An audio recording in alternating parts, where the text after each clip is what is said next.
What's up, YouTube? This is Too Raw for TV.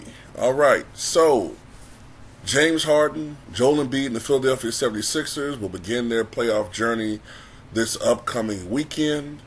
But I do want to make note of something that James Harden has accomplished.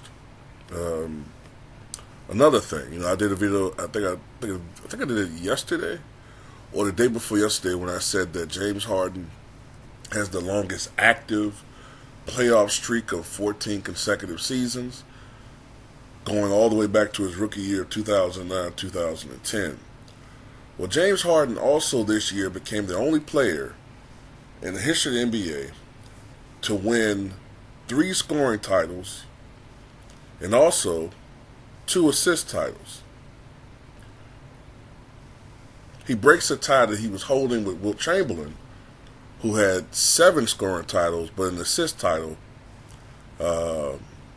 Also, back in, I believe it was 2000, no, excuse me, I'm talking about 2000. Back in 1967-68, I believe it was. Russell Westbrook has multiple assist titles, but I believe he only led the league in scoring twice. So, James Harden, of course, led the league in scoring back in 2017-18 with 30.4 points per game. Then he had that monster season in 2018-19 for the Rockets, 36.1 points per game. And then in 2019-20, playing with Russell Westbrook, he averaged 34.3 points per game. This year, he led the NBA in assists. Believe he averaged 10.7 this year. The other year that he led the NBA in assists came in 2016-17 when he averaged 11.2 assists per contest.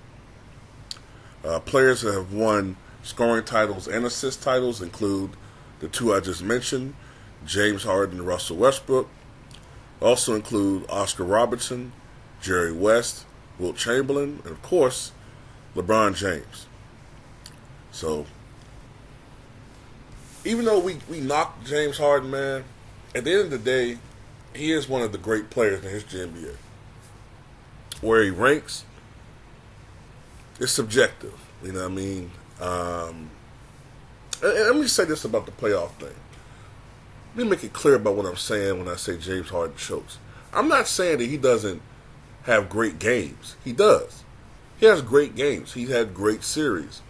The problem with James Harden is when the pressure mounts in big series, key games or big games or elimination games or latent games when they need him to step up.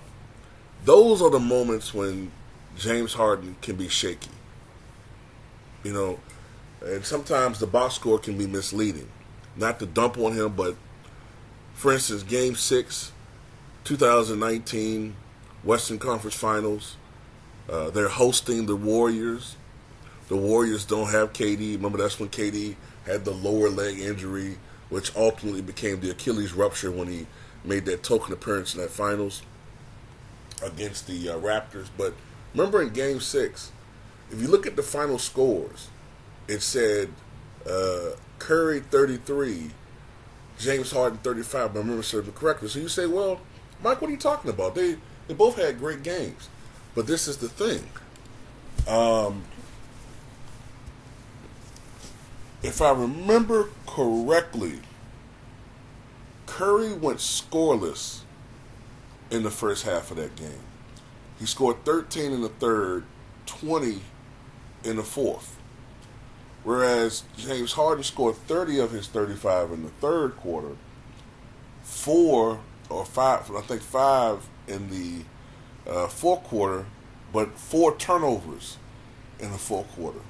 So if you didn't watch the game, you wouldn't understand why I was critiquing him.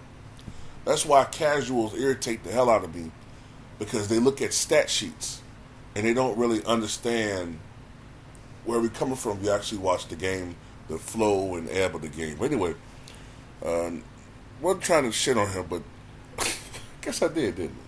Well, anyway, shout out to James Harden. Tell me what you guys think.